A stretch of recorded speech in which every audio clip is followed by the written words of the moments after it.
Thank you for tuning in to this episode of the Oswego Alumni Podcast. The views and opinions expressed in this episode are those of the guest and do not necessarily reflect the views of the Oswego Alumni Association, SUNY Oswego, or any of its officials.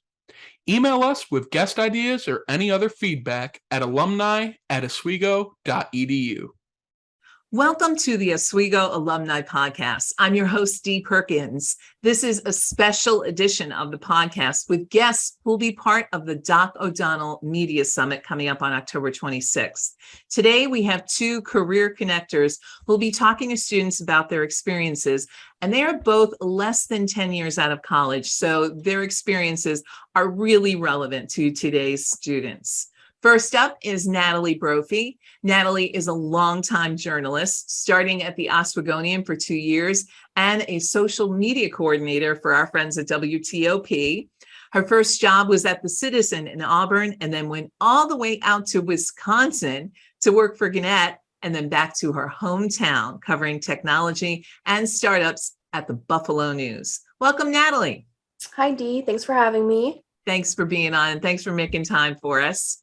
Second is Paul Esden, but you know him better as Boy Green. Paul is the current host of the Man-Child show with Boy Green on The Score, 1260 here in Syracuse.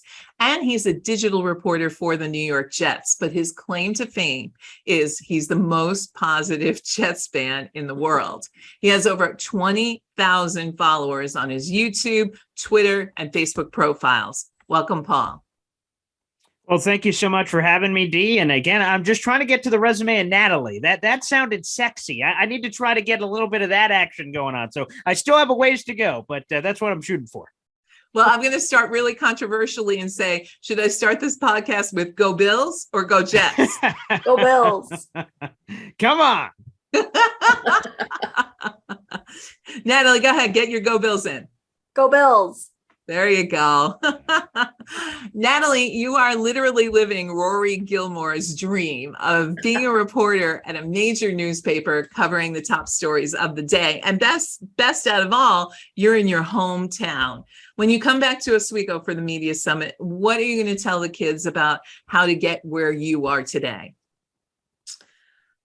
I think my number one piece of advice to students would just be to take advantage of any opportunities that come your way, whether that is participating in student media like the Oswegonian or WTOP, the radio station, anything like that.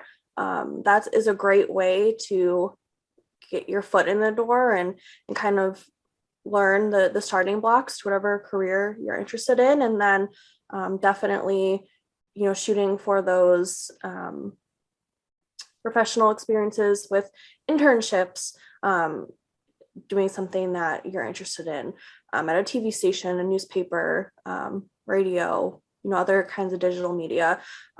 Just take advantage of all the opportunities that you have as a college student. Be well-rounded, and that just makes you so much more marketable coming out of school. And I guess I'd also say, your first job out of school might not always be the glamorous job that you had always envisioned. You're probably not going to start out at the big city, paper or TV station that you've always dreamed of. And I take advantage of those early years. It's a great opportunity to get a lot of experience covering everything at a small outlet. So those years can be difficult when you first start out, but just make the best of the opportunity, learn as much as you can, and take everything that you've learned in school and internships in your first job, and you can apply those to bigger and better things going forward. Have your professors reached out to you on low moments and said, you just got to stay with it, Natalie, you just got to stay with it? Yeah, I mean, I've definitely had encouragement from former professors that I've kept in touch with, especially Professor Brian Moritz, who is no longer at Oswego, but he was probably my favorite professor that I had in my time at Oswego. And he was such an encouragement. Every time I had a new job or career milestone or something that I, would put on Twitter, he was, always one of the first ones to congratulate me, and serve as an early reference for job applications. So yeah, he was fantastic, and I'm sure any professor at Oswego would be willing to do that for their students. So I think this is a great balance of guests, because Natalie is old school media, which absolutely has a place and is so important in the times that we live in right now. But Paul is new school media, 20,000 followers. I'm sitting here doing the math. I think you've been out of school 5 years, so that means 4,000 followers every year. How do you make something like that happen? That's a great strategy. We just got to keep hoping that's the exponential growth we continue to do. Well, quite frankly, I think the adaptation of old media to new media is really it, is that I do a little bit of everything. That I write as the New York Jets digital reporter for Heavy.com, is that I'm able to write articles on a daily basis. I'm able to do video shows. I do that via my YouTube channel. I'm able to be on all forms of social media. We do audio podcasts now through Twitter Spaces. So there's just so many cool dynamic ways. And I think that's really attracted the fans, because fans are in different pockets. Some people, we got some of the older people, not to stereotype, of course, some of the older people on Facebook that love you. Then you're on Twitter and they're doing those things. And then, of course, I'm still on terrestrial radio as well. So we really have a good balance of everything. And I think, surrendering yourself to every form of media to expand your clientele, so to speak, to every possible person you can, regardless of age range, ethnicity, wherever they come from, whatever background. I think by being that open has been able to increase and open up the opportunity for as many fans as possible to kind of absorb the content that we're able to create. I saw yesterday, I think you posted maybe 10, 15 times on Twitter. And I was wondering, how do you plan your day? Do you kind of have a sense of what you're going to be talking about? Or is it just by a whim that, something comes out in the news and now you have to react to it? Dee, what a beautiful question. Fantastic. And let me tell you that it's funny that it depends on the occasion. It's funny that you mentioned yesterday. Tuesday, I had a couple in my holster because the NFL schedule is a good example. Sundays are normally game day. Mondays are normally some level of celebration based off the previous game. And Tuesday is normally a turning of the page. So I had a couple of viral clips I just kind of had in the holster, ready to go when they were ready to go. And one of them ended up going off with a Robert Saleh comment about, the Jets, not to get too deep here on all the sports stuff, but, in that particular pocket of the Jets' lack of success in the division, and that one went viral. It's got like 2,500 likes on Twitter and 100-something thousand views or what have you. But having some of those pre-selected situationally to maximize its potential reach, like on a Tuesday when I know that's an off day for NFL teams, so more fans are able to consume that as if I would have thrown it in a busier day. So it is a mix of both, like kind of scheduled strategic planning for certain tweets and maximizing potential, and other times like on a Sunday where it's the game, there's so much more quantity of tweets to react to the game naturally to try to be in tune with the fans. Because if you're not tweeting at that level, they're like, is this guy even watching the game?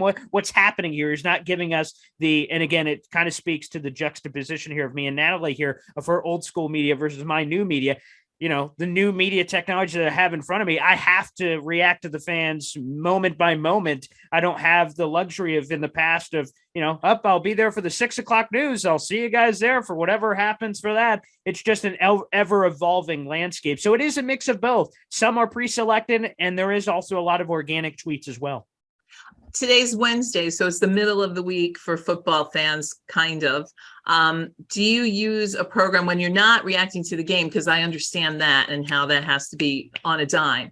But on a day like today, do you use a program to schedule tweets and Facebook posts? It's maybe Natalie will appreciate this. It's old school. I got a notebook actually, and Wednesday. Yeah, I know everyone. Whoa, a notebook? What? What's that? It's on paper and pens and pencils. Us cavemen were chiseling the tablets back in the day. Not the tablets you guys know nowadays. I know, crazy. So I still keep a lot of that with me. Wednesdays for NFL people, they'll know, is install day. That's when teams install their game plans for the next opponent. So that's a lot of press conferences that you have to listen to and transcribe and selectively grab clips and things of that nature to incorporate. So I actually have a notebook schedule of tweeting out certain clips on an hour-to-hour basis and going from that perspective versus organic tweets of just tweets to videos to pictures. And so I have a dynamic portfolio in front of me via a written notebook of making sure that I try to diversify the content, because I feel like, consumers like a little variety in the diet, getting a little something different all the time. So that's normally a big day on Wednesdays to make sure they kind of give a little bit of a taste of everything. Natalie, I noticed you're a little more quiet on Twitter, as am I.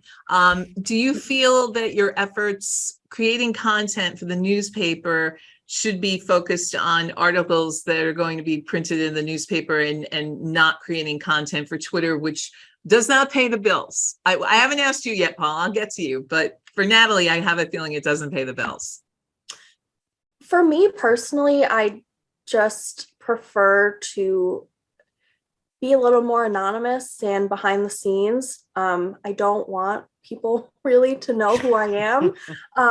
So I think that, might be one reason that I don't really gravitate towards Twitter, but I know many traditional print journalists who work at newspapers who have great social media presence and followings. So I would say, it's kind of a personal preference, maybe. I don't think that me not having a super strong Twitter following impacts my, my ability to do my job. And yes, I do want to focus on doing work that's going to, go on our website and go in the print paper. That is where we make our money. That's how I get paid. So that is my main focus. But there are definitely, I know, of newspaper reporters that are amazing on Twitter and social media. That's just not really my forte and not something I'm super comfortable with either. Paul, I'm going to ask the embarrassing question, which is, YouTube, Twitter, Facebook. I have a feeling none of them pay the bills. Maybe YouTube does? Actually, all of them pay the bills in a weird way, which is interesting. So like Natalie choosing the anonymous, right? And again, there's no right or wrong. Everyone, can go in the waters that they're most comfortable, right? For me, I'm loud, abrasive, in your face, like, yeah, here I am, right in front of the camera. And really, it's an interesting juxtaposition here, because for the articles and things and YouTube and actual clicks get you there. But I look at some of the other social media realms as almost like I'm a farmer and I'm just kind of laying down the groundwork. And the more followers I can accumulate on all my channels, those are all potential readers, viewers, and people that can click on all my stuff all the time. So when I'm trying to gain with all these different social media schedules and things to gain more followers, even if it's not a click today, I always like lean back in my rocket chair going, that'll be a click tomorrow. That'll be a click next week. And also on top of that, actually, they all have their own, because of my social media following growing. Brand companies have reached out to me, like, shameless plug. Some of the stuff I'm wearing right now is I thought that if I'm on video, maybe I could get creative to create different, avenue streams coming in. So there are brands that reach out to me and say, hey, when you're on your video show, can you wear our hat? Can you wear our shirt? Can you wear our hoodie? Can you do product placement behind you? So those are all creating streams. People actually, and I can't even believe this, 2022, people are paying me saying, hey, Paul, can you send out 10 tweets? We'll give you $500. I'm like, you bet your bottom dollar I will. I'll do, you got to sell to the man, do whatever you got to do. So actually every different social media platform that I have offers multiple opportunities for revenue coming in a variety of streams on top of what I do. So I don't have the classic. I've never had this in my life where it's just a 9-to-5 job. You do one job, go home. Hey, honey, I'm home. Let's get the dinner ready. I just have probably, tax time is an absolute nightmare. I've got like 50 to 75 places I have to report for, but I just feel like that's today's day and age with all the different platforms that are available to us. We have social media that is a give and take amongst your fans and sometimes not your fans. Natalie, I know you work in a newsroom where people are reporting on politics, and that can be, I can imagine, really, really hard. What advice would you give to the young students who are saying, yes, I want to get in it, I want to get in the fray, and I want to report politics, even though people may be punching me in the nose? I think you have to have a pretty thick skin to be a political reporter. You are constantly surrounding yourself with topics that are controversial, with people who are controversial. Everyone has an opinion on it, whether it's national, state, local, and people in my experience are not shy about telling you how they feel, whether they're leaving you an email or a message online, or calling you on your phone, and people are not shy about that.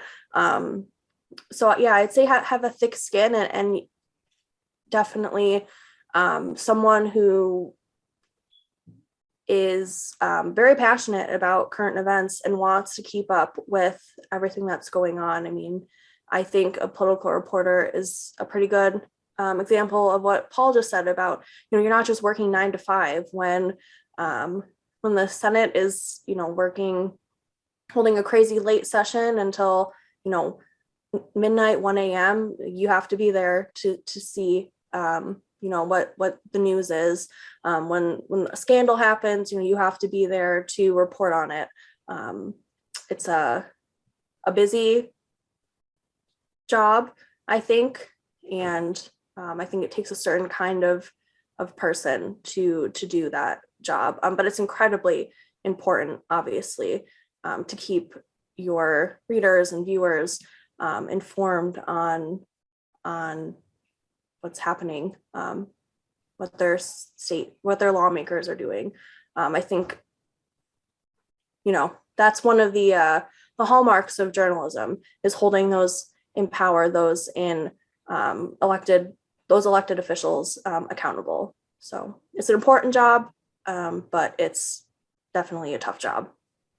So Paul, funny, same question, but I want to start with this, because you do put off a very abrasive, effusive personality. I saw your videos at the Jets game. You are not shy about going up to anybody, and I just love it. But I have a feeling, and I'm just going to, were you like this when you graduated Oswego, or did you build this persona over time? And when people hate on you, which I imagine they do, oh yeah, how do you manage that?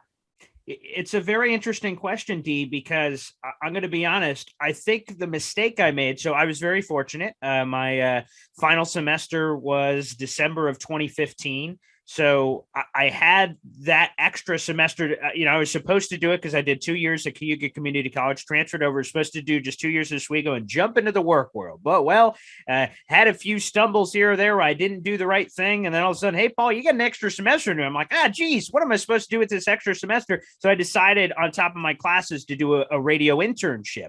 And when I tried to do the radio internship, I was so aware of what everyone was saying on social media that, like, when I made my first appearance, I got so many tweets and Facebook things. You suck, pal. You should never do this again. And I'm like, oh, geez, man, maybe I got into the wrong career, man. And I felt like I was trying to be someone that I wasn't, to try to acquiesce to the list. Like, they said, oh, you're too loud. And I started coming on, hey, everybody, I'm Paul. And then they're like, you're so quiet. You're so non-existent.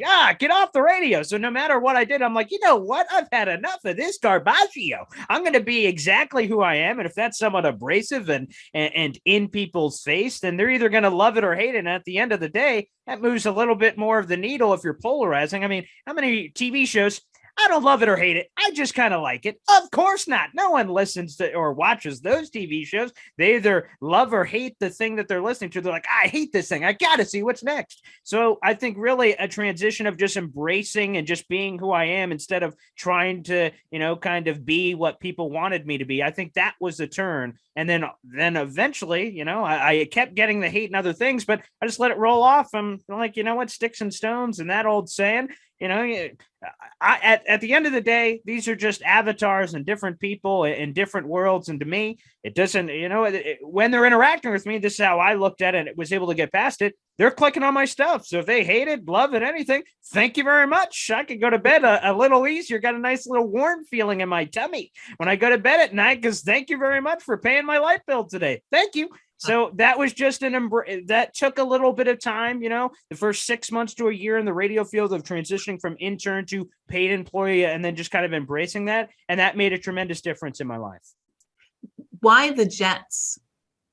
That's an excellent question, because I'm kind of discombobulated, to be honest with you. My parents are from the New England area, and but they're not just Patriot fans. Like my dad's a Cowboys fan, but a Notre Dame fan. And so all the fandoms are kind of run all over the place. It's probably my military background, because my dad was in the Navy for 20 years. So we moved all over the East Coast. So I didn't have ties to people. When I came to Oswego, or I was in Myrtle Beach, or I was in Florida, like everyone knew their friends for their entire lives. So I had no idea what that meant, because I was moving every 3 or 4 years. So I didn't really have an attachment. So when my grandpa gave me the nickname, the Jet, because I was just bolting all over the place, I went, the Jets? Who the hell are the Jets? And then all of a sudden I watched a game, and then I was hooked. And then I just kind of fully embraced when the NFL wasn't looking for a 5'2" running back at 120 pounds coming out of Oswego High School. I was waiting for the call. Hey, Syracuse, you got to give a call. You need one of those short running backs that are vertically challenged.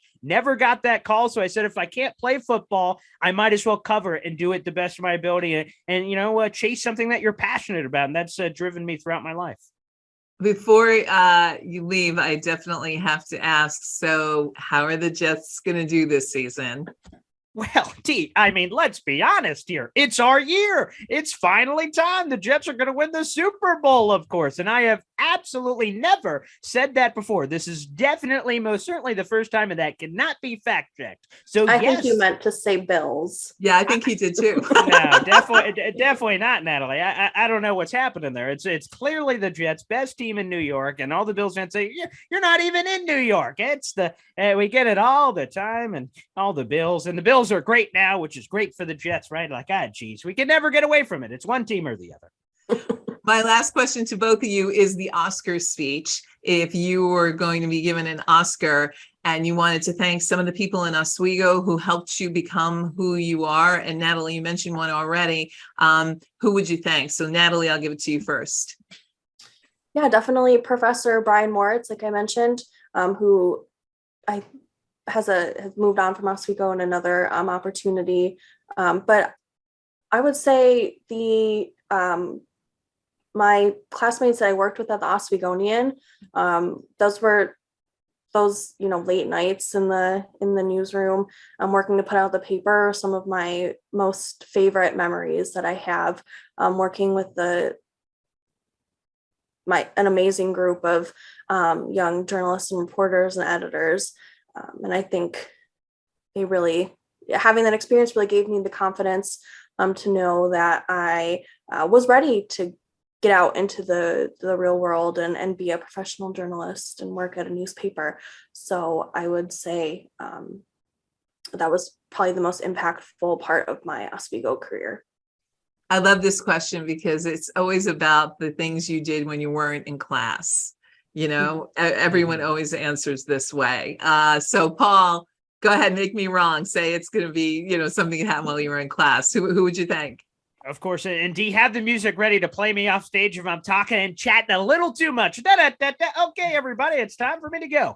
A couple of people to thank, of course, and it's probably a weird one. I don't know how many people have this happen to them. My professor in that extra semester I took, which led to the radio job that I have today, is Jim Lurch, an adjunct professor in the communications department. And really, I asked intern at a show, and he kept saying, no, you definitely definitely not the guy. And I pestered him so much. He said, fine, okay, you can be an intern on the show. And then eventually now we're co-hosts together in Syracuse. So go figure. So Jim Lurch, of course. And really, I love getting all the different flavors, which again, kind of speaks to, again, my multiple jobs in 2022, being the voice of a semi-professional football team that just won the national championship. So Syracuse strong. Thank you very much. I have too many jobs. That's that we can't even keep track of all these. Sorry I left that off. I remember that and I forgot. Sorry. That's okay, Dee. I completely forgive you. I'm not wearing the national championship ring. We haven't gotten those yet. But I will say that because I'm so kind of diverse with all of my different jobs, Professor Ricky, Professor Bradbury, there's just so many flavors that they were able to present me that allowed me to kind of, I wasn't forced to pick when I came to SUNY Oswego like I thought. I thought it would be WTOP, WNYO, pick. It's black or white. This is what you're doing for the rest of your life, boy. Pick. And I just felt like I had a buffet of options, and it really cultivated me and really changed me into who I am. And I'm able to use all those different skills I was able to learn in all my day-to-day lives and all my many different jobs. So really, Professor Bradbury, Professor Ricky, Professor Lurch, who's still my co-host today, all of them just presented a lot of unique opportunities in those classes that maybe I had predisposition before I joined the class. Boy, how is this class going to help me? It's like when you take the geometry in high school, how the heck is this going to help me in the rest of my life? And then you leave the class and go, not bad. And that's really what I walk away with a lot of the different classes I was able to take at SUNY Oswego, because I got all my gen eds out of the way at Cayuga. So it was the fun trip at SUNY Oswego. That's what it was for me. Oh, thank you so much. You guys are going to be great speakers, and I hope everybody gets a chance to see you. October 26th, it's the Doc O'Donnell Media Summit, and you guys are going to be the first stage of the Career Connectors. That's a tongue twister. Tongue twister, yep. It is. And I hope you get a chance to talk to kids off the stage too. I find that is so wonderful to meet today's students, and both of you have so much to offer them. So thank you for spending time with me to kind of highlight what you're going to be talking about. Coming up next, we have two of the event planners for the Doc O'Donnell Media Summit, and they're going to tell us a little bit about the behind the scenes going on planning this big event. So they are coming up next. And we're back. And we're talking about the Doc O'Donnell Oswego Media Summit. And the most important people are on the podcast today, the event directors. So thank you for joining us, Melinda Brancato and Jenna Wilson. You are student event directors for the Media Summit. Did I get that right? Yes. So first question to you, Jenna, how did you get involved in running the Media Summit? Yeah, so I started here fall 2019, so right before the pandemic started. So I was able to go to the first in-person summit for myself, and it was just a great experience. And I just loved just learning about just specific topics within the media industry, but also talking to some of the career connectors. I thought that was just so interesting.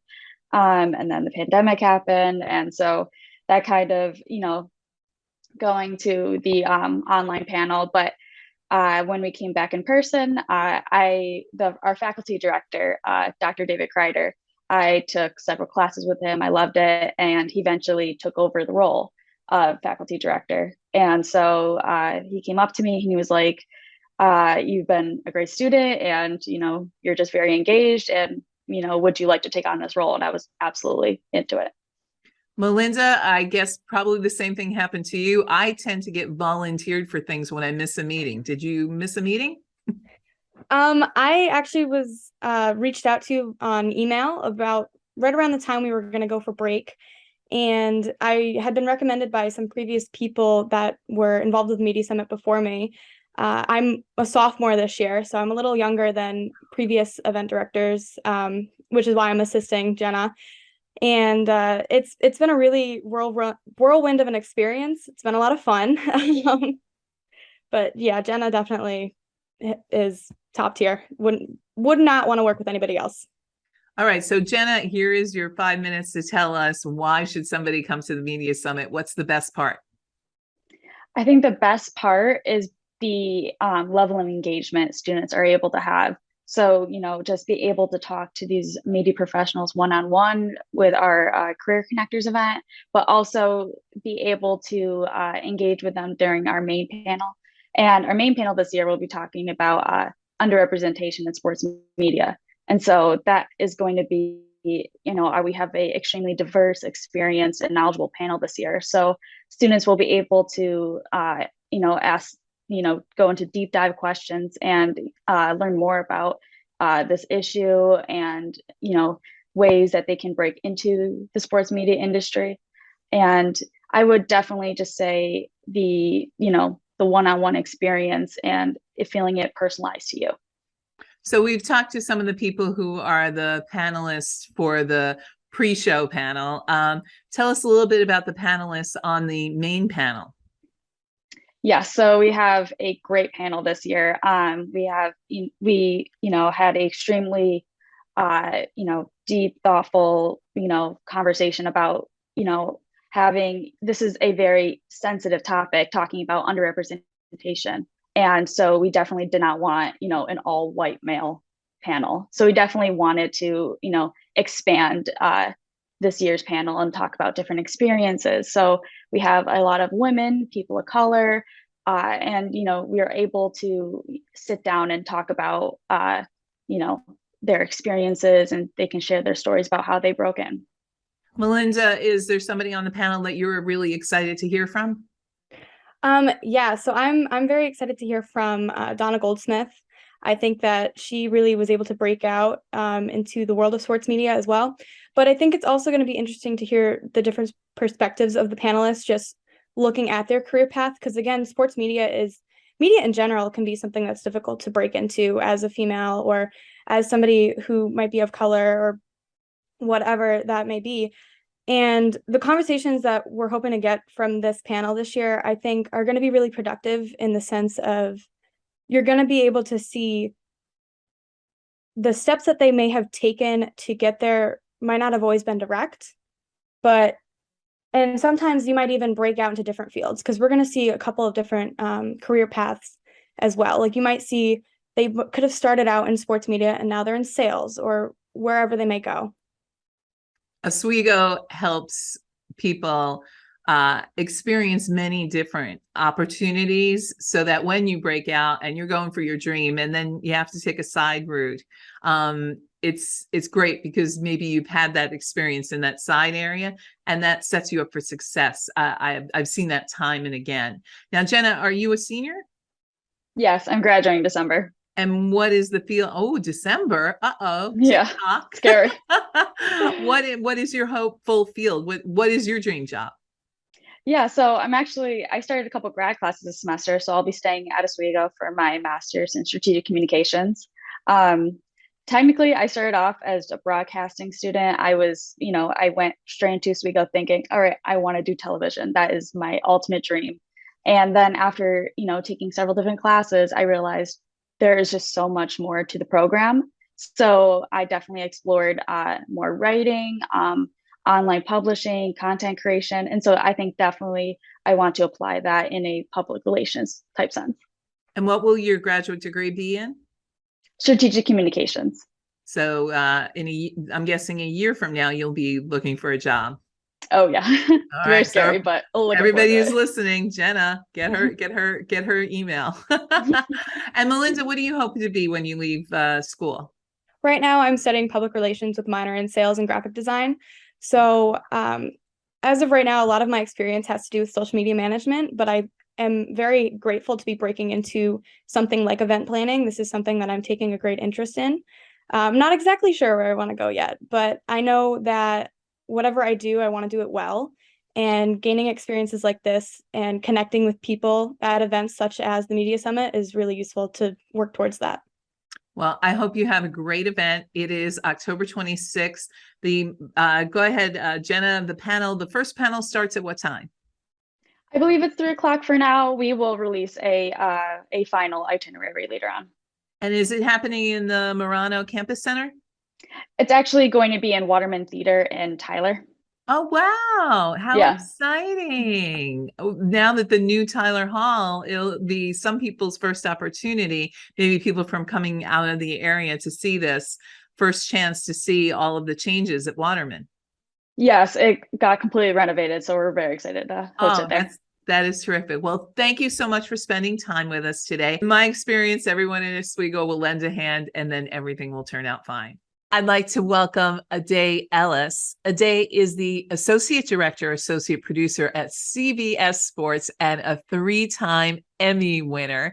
Ade is one of the main stage speakers at the Media Summit.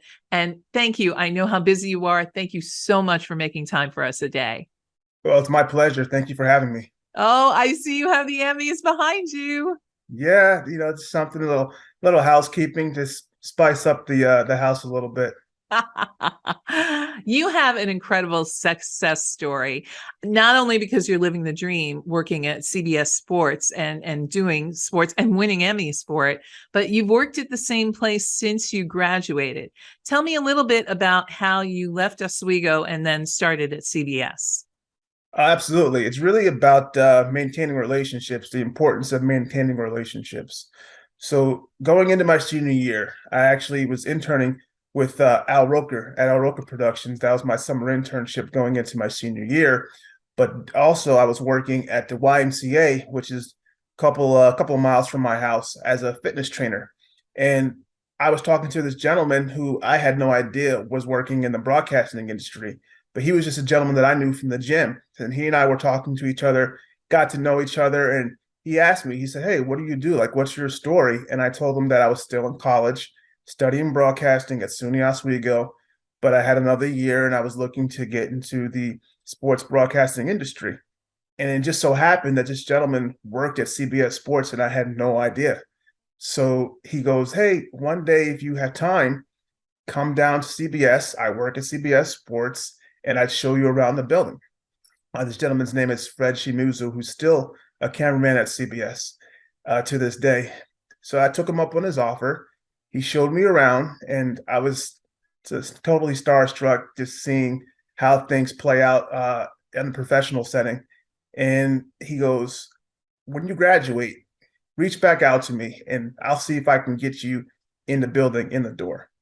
And, people say things like that all the time and you never know if they're going to really follow through. But I knew that if I didn't follow through, there was going to be no chance or no hope. So after a year, I graduated the next year and I reached out to Freddie and I said, "Hey, I graduated and, I just wanted to just circle back with you and touch base with you. I know we spoke a year ago and I didn't know if there were still opportunities available." And he got me hired on the weekends. Now I started helping out just with the studio shows, weekends only. And then Monday through Friday, I had a separate job. I actually, believe it or not, I sold dental supplies for my neighbor's dental supply company. And then I was working on the weekends at CBS on Saturdays and Sundays. And because of Freddie, all through following up with Freddie. And eventually I was able to, from working on the weekends, get an opportunity to interview for a researcher position because they had an opening for a researcher position. And then from the research position, they hired me full time. And I was able to get hired the following year as a broadcast associate. And I've been working my way up ever since. But it all started just from having a conversation with Freddie, and I had no idea who he was and that he worked at CBS. So I guess the lesson there is when you're talking to somebody, you never know who you're talking to. So always treat everybody with that respect, because I feel like he and I had a connection from getting to know each other just from working out in the same gym. And it turns out that he's somebody who was very influential in my career and my development. And I had no idea who I was talking to the whole time. So always be careful with who you're talking to and treat everybody with respect, because you never know what opportunities someone can help you with, and vice versa as well, too. I think a lot of people who are listening to are thinking about sports and how glamorous it is. And especially if you're a fan, it's the thing that you love the most, but it also is a grind. I know that. Take us through, I sometimes ask people, take me through your typical day, but I know in the world of sports broadcasting, that actually doesn't make sense. Take us through your typical week. That's an excellent question. So obviously the standard job, banker's hours, Monday through Friday, 9 to 5. That's the total opposite with working in sports television, because especially now during football season, the football games are on Saturdays and Sundays. So it's funny, my friends know where I work, but so often they'll text me, hit me up on the weekends. Hey man, you around? And I'm like, no, like I'm never around on weekends during football season, because they're working Monday through Friday and have off Saturday and Sunday. But then with us, it's the opposite, because Friday is usually the day I travel to wherever my game is. As a matter of fact, as we record this, I'll be traveling this weekend to New Orleans because the game is on Sunday. That the Saints are playing the Bengals. And Friday's my travel day. Saturday's our setup day for the game. And then Sunday is obviously game day. And then typically I'll travel back on Sunday after the game. And then Monday is kind of my day to kind of recuperate and relax, to be a normal adult, take care of errands. And then Tuesday is when I'll start my my preparation in earnest for the respective game. Wednesday will be another day of prep, and then Thursday is generally the day that we have working with the editors. We edit all of our elements to get ready for the game, and then Friday we go out and travel, rinse and repeat. So it's funny, it's ironic that Monday is a day that everybody dreads, but Monday is kind of like my weekend to kind of enjoy and be a normal adult. During the game, you're not on air. So what is your role during those critical hours? Well, during the game, I'm actually in the trucks during the game, part of the live telecast. So my role specifically during the game is I'm making sure that we get all of our sponsored obligations in, and then making sure that we get all of our commercial breaks in. So I'm communicating with the NFL on the field saying, hey, okay, there's a stoppage in play here. You're going to go to commercial here. So I'm communicating with the NFL. I'm communicating with the orange sleeves. If you ever go to a football game and you see a person with orange sleeves and wearing a headset, they're communicating with me. And it's the three of us working together, the NFL, the orange sleeves, and myself, working together to make sure that they know that, okay, TV's in commercial, and then we're going to hold play on the field. So if you're ever at a game and you're, wondering why are they not playing? It's because somebody like me on my end, we're controlling the commercials of the game. And then when we're back from commercial break, I'm communicating with the NFL and the orange sleeves on the field to let them know, okay, you can let them play again because we're back from commercial. So, I'm determining when we go to break. I also, let them know when we're back from break. And then also just making sure anything that's sponsored, because you got to make sure people pay a lot of money to get their commercials in. People pay a lot of money to get their sponsored elements in. So they want to make sure that every one of those things gets in. So that's kind of like my job during the game, during the broadcast, is to make sure all that stuff goes in, because you don't want to mess up the money. People pay a lot of money to us, and that's how everybody gets paid. So it's kind of it can be stressful, but if you're prepared and you have an idea of how you want to execute things, it always works out. So when you left Oswego, you were an athlete, and I'm guessing maybe you thought that some of the fan knowledge that you had of sports would come into play in your career. Is that the case? Yes and no, because a lot of people know sports, but knowing sports isn't just good enough to get you, make you successful, because there are a lot of things that people don't have innately, like whether it's organizational skills, and not just organizational skills, but being able to communicate clearly with people. And then most importantly, being able to really get along with people and treat people with respect. Because I've encountered a lot of people who know sports and are excellent. Like they could tell you any trivia thing that happened from 30, 40 years ago. But at the end of the day, during a live broadcast, if you're not somebody who's organized and you're not somebody who reacts well to high pressure situations, and you're not someone who people want to work with, then that means nothing. So the biggest takeaways that I have from my experience is more important than sports knowledge is knowledge of people and being able to, what they say, read the room. And people want to work with you. They're willing to go the extra mile if something is needed or something comes up and it's a stressful situation. And a lot of that comes from, you know, embracing your leadership role. So if you're somebody who's in a position of leadership, you know, being a leader is not about, okay, you're telling people what to do.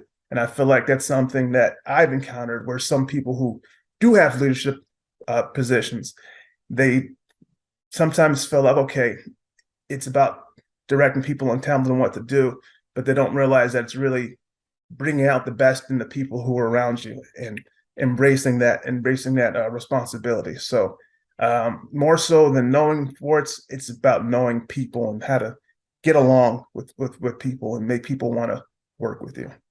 Did you feel that your time at Oswego kind of taught you that there's no such thing as that's not my job? You know, somebody comes to you and says, hey, can you pick up that trash? And you're thinking that's not my job. But what they're really needing is a cameraman may trip over that. And that's problematic. You know, I felt like Oswego really kind of drilled it into me that there's no such thing as that's not my job.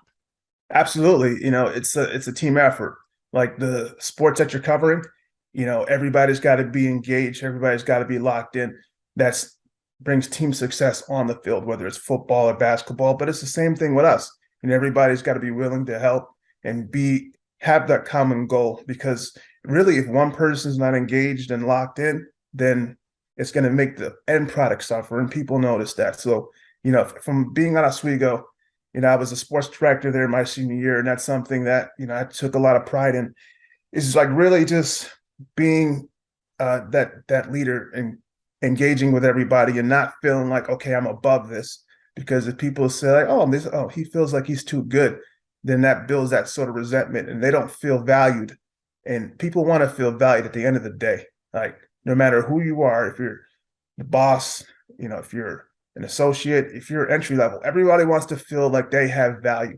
And if you make people feel like they have value, then that's just going to make the overall product feel better. And people aren't going to feel valued if they don't feel connected to you and you feel like, oh, I'm on this pedestal and, you know, I'm too good to do this or I'm too good to talk with you.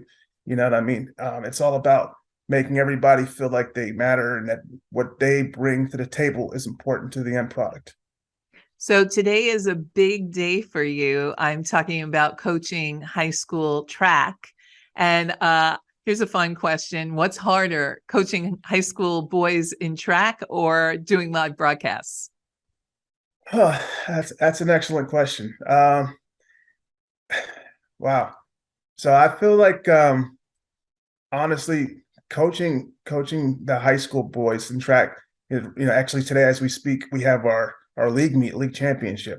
So when you're coaching, you know, it's something that it's not in your control because you could tell them what to do, but it doesn't mean necessarily that you're going to listen to what you say. So when I'm working, I feel like I'm kind of in more control of the situation because I can say, okay, hey, we're going to go to break here, and we go to break. Or I can say, hey, I'm going to work on this project. And if it's in my hands, then I know I can control it. But when you're trying to direct somebody else and to coach these, you know, 15, 16-year-olds, you know, you're at the mercy of how they're feeling that day. So that's something that, you know, there's an old saying, you can lead a horse to water, but you can't make the horse drink. So you could set the teenager up to success, but then whether they listen to you or not, you can't really control that because you're at the mercy of, you know, 14 and 15-year-olds. And that's something that, you know, initially when I got into coaching, I was like, man, like these guys get it, but these guys don't. But that's how it is. Sometimes when you're dealing with teenagers, they don't listen, they don't get it. And that's something that's definitely more of a challenge when you don't have the control of what another person reacts to what you say. What's the name of the team? Oh, it's Nanuet Senior High School. Go Nanuet Senior High School track team. That's right, the Nanuet Golden Knights. So today, like I said, is our cross country league championship. So hopefully we can win. Right now we're slated as the number 2 team, but you know, there's a chance for us to get to victory. So we'll see what happens. And there's nothing like that feeling of pride when you coach a group that comes to, you know, have a tournament and they win. There's such a feeling. It's a different feeling than you winning the Emmy for your own work. Coaching is a different thing. No, absolutely, 100%. Because I love my job. I definitely love my job. I've known that I want to work in sports television since I was in high school, for sure. Um, but obviously, coaching has a different feeling. It hits different because it kind of feels like it's more fulfilling because you're seeing something that you coach and that you implement.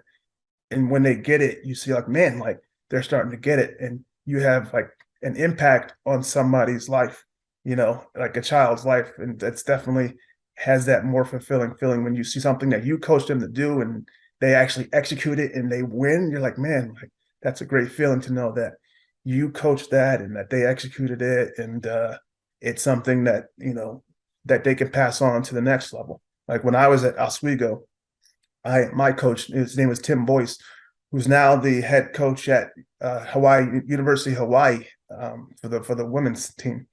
He was my head coach in Oswego, and he's somebody who impacted my life to this day. He and I keep in touch to this day. So it shows you how much a good coach could impact your life.